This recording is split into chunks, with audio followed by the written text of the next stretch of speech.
Doctor صاحب السلام علیکم، کیسے جی مزاج ہیں؟ السلام علیکم عارف بھائی، خیریت سے ہیں؟ ٹھیک ٹھاک؟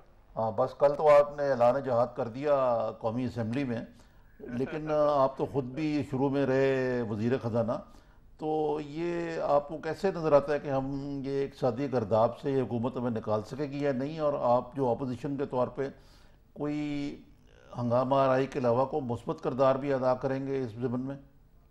میرا خیال ہے ہمارا عارف صاحب ہمیشہ مثبت کردار ہی رہا ہے، تو تبھی یہ چوتھا بجٹ پیش ہو گیا ہے۔ اگر مثبت کردار نہ ہوتا اور ان کی پرفارمنس کے حساب سے ہم چلتے تو یہ تو 2 سال پہلے فارغ ہو چکے ہوتے۔ بات یہ ہے کہ آپ کے اکنامک امبیلنسز اتنے سیریس ہو چکے ہیں کہ یہ چوتھا بجٹ اور ایک بجٹ صرف باقی رہ گیا ہے۔ اور آپ کو یاد ہوگا کہ جب یہ جمہوریت شروع ہوئی تھی، اس وقت اگر ہم اسی وقت سے ایک اپنا میڈیم ٹرم پروگرام بنا کے چل پڑتے، جو کہ اس وقت ہم بنانے کے لیے تیار تھے اور آفر بھی کیا، تو آج یہ معاملات اتنے خراب نہ ہوتے۔ یہ بجٹ جو ہے بیسیکلی اس میں ریونیو جو ہے وہ بڑا ان ریئلسٹک پچ کیا گیا ہے۔ اس سال 1667 سے کم ہو کے 1580 بلین کے قریب ایکسپیکٹڈ ہے کلوز ہوگا، کل انہوں نے اس کو کنفرم کر دیا ہے۔ اب 23.5% کی گروتھ ریونیو میں کبھی بھی پاکستان کی تاریخ میں ایک سال میں نہیں ہوئی۔ تو آپ ایک طرف ریونیو کو بہت اوپر پچ کر رہے ہیں، دوسری طرف آپ کا جو ہے فسکل ڈیفیسٹ وہ کہہ رہے ہیں جی ہم 4% کریں گے، لیکن صوبے 125 ارب بچا کے دیں ہمیں۔ صوبے کیسے بچا کے دیں گے؟ آپ نے مثلا پنجاب پہ الون 15% سیلری کا 20 بلین کے ایک آئٹم کے ساتھ ان پہ ہٹ پڑے گی، اور پھر صوبوں کے پاس پیسے ہوں گے تو ان کو ترقیاتی کاموں میں خرچ کرنا چاہیے۔ 18 کروڑ کا ہم ایک ملک ہیں، اور اس میں ہماری ترقیاتی پروگرام فیڈرل گورنمنٹ کا پچھلے سال 285 ارب تھا، جو ایکچوئل اب ختم ہو رہا ہے 150 ارب پہ، جو سیلریز ہیں صرف، اور اس دفعہ بھی انہوں نے 300 ارب رکھا ہے صرف۔ تو ہماری یہ جو ایک میکرو اکنامک اتنی سیریس گمبھیر سچویشن ہے، اس کو جب تک ایک روڈ میپ بنا کے ہم اس کو نہیں ایڈریس کریں گے، یہ معاملہ ٹھیک نہیں ہونے والے، کیونکہ ابھی ہماری ٹوٹل جو ہے ایکسٹرنل اسسٹنس پہ بھی اس میں بہت زیادہ ڈپینڈنس ہے۔ 414 ارب کے انہوں نے وہ رکھے ہیں۔ تو یہ یعنی مثبت کردار تو میرا خیال ہے آپ وٹنس ہیں کہ ہم سے زیادہ مثبت کردار اور کس نے ادا کیا ڈاکٹر پچھلے۔ صاحب یہ بتائیں کہ بیماری جو ہے اصل کیا ہے، یہ آپ کیا دیکھتے ہیں؟ کیونکہ آپ تو ایک دیکھیں اصل ماشاءاللہ عارف بھائی، موٹی موٹی بیماریاں جو ہے نا، ہمیں اپنا فسکل ڈیفیسٹ ختم کرنا ہے۔ جب تک ہم خود یعنی سیلف ریلائنس کی طرف نہیں چلیں گے، پہلا قدم تو ہوتا ہے نا ہمیشہ، یہ ظاہر ہے کہ ایک مہینے ایک سال میں تو نہیں ہوگی، 2-4 سال لگیں گے، لیکن ہم اپنا ایک یہ تہیہ کر لیں کہ ہم نے سیلف ریلائنس کرنا ہے۔ ہم نے اپنے اخراجات کو اپنی آمدنی کے اندر رکھنا ہے، ہم نے ادھار لے کے نہیں اکانومی چلانی۔ اس ملک میں 2 سیریس مسئلے ہو گئے ہیں۔ ایک تو انفلیشن جو ہے پچھلے 4 سال سے، یعنی ابھی پچھلا سال فوڈ انفلیشن 33% ہے، اور ایوریج انفلیشن جو ہے وہ قریباً 15% ہے، اور 4 سال سے کسی ملک میں 4 سال کنزیکٹو 4 سال جو ہوتے ہیں پاکستان کی تاریخ میں نہیں ہوا، اور یہی وجہ کہ آپ اتنی چیخو پکار دیکھ رہے ہیں۔ اور اس کا مین وجہ یہ ہے کہ آپ کا جو ڈیٹ سروسنگ ہے، آپ کا جو پاکستان کا مکمل بیرونی اور اندرونی قرضہ جو کہ 3000 ارب سے کم تھا آج سے 10 سال پہلے، وہ آج 11000 ارب کے قریب ٹچ کر رہا ہے، اور اس کی وجہ سے آپ کا جو ڈیٹ سروسنگ ہے، انٹرسٹ وغیرہ کی جو پیمنٹس ہیں اور قرضوں کے حوالے سے، وہ قریباً 170 ارب سے تجاوز کر کے 800 ارب پہ پہنچ چکی ہے۔ آپ کی ساری سپیس جو ہے وہ انہی چیزوں میں نکل رہی ہے۔ آپ کا ڈیفنس 495 ارب ہے، آپ کی سیکورٹی ایکسپینسز جو ہیں ریلیٹڈ وہ 295 ارب ہیں، 73 ارب پینشنز ہیں آرم فورسز کے پرسنل کی، پھر 873 ارب یہ ہو گیا، 800 ارب آپ کا وہ ہو گیا، اور آپ کا تو وہ سارا ریونیو تو ادھر چلا گیا۔ تو آپ نے جب تک یہ ہم اپنا فسکل ریسٹینڈ نہیں کریں گے، اس کی ایک میڈیم ٹرم اس کو نئی پروگرام بنا کے اس کو فالو کریں گے ریلیجسلی پولیٹیکل ول کے ساتھ۔ مانیٹری پالیسی ہماری خراب ہے ساری دنیا میں۔ ہم نے دیکھا ہے کہ جو انڈسٹری ہے پچھلے یعنی 2-2.5 سال جو اکنامک ٹرموائل آیا تھا پہلے، وہ نکل چکے ہیں اس سے، کیونکہ انہوں نے اپنی انڈسٹری کو ریوائیو کیا 0 سے 2%۔ اب پاکستان میں 14% تو بیس ریٹ ہے، اس کے بعد 3-4% اوپر وہ لیتے ہیں، 18% میں کون سی انڈسٹری چل سکتی ہے؟ اسی وجہ سے آپ دیکھ رہے ہیں کہ ہماری 1.7% گروتھ ہے صرف large scale manufacturing industries Pakistan میں۔ ہماری خود یہ میں بھی آپ کا کامنٹ سنا تھا کہ گروتھ جو ہے وہ 2.4 ہے، جس ملک کی پاپولیشن کی گروتھ 2.2 2.3 ہو اور جی ڈی پی گروتھ ہو 2.4، تو آپ کی ترقی کیا ہوگی؟ کیا مواقع ملیں گے؟ ڈاکٹر یہ ہمیں صاحب، یہ جی آپ نے میاں نواز شریف اور آپ ایک اکنامک پلان آپ نے کوئی پہ کام کر رہے تھے، تو جی آپ کے جی نزدیک ہمارا تیار ہے جی۔ ان سارے مسائل کا حل جو ہے وہ جی آپ کے پاس ہے؟ جی جی بالکل ہے جی، کیونکہ اس میں یہ کوئی راکٹ سائنس نہیں ہے۔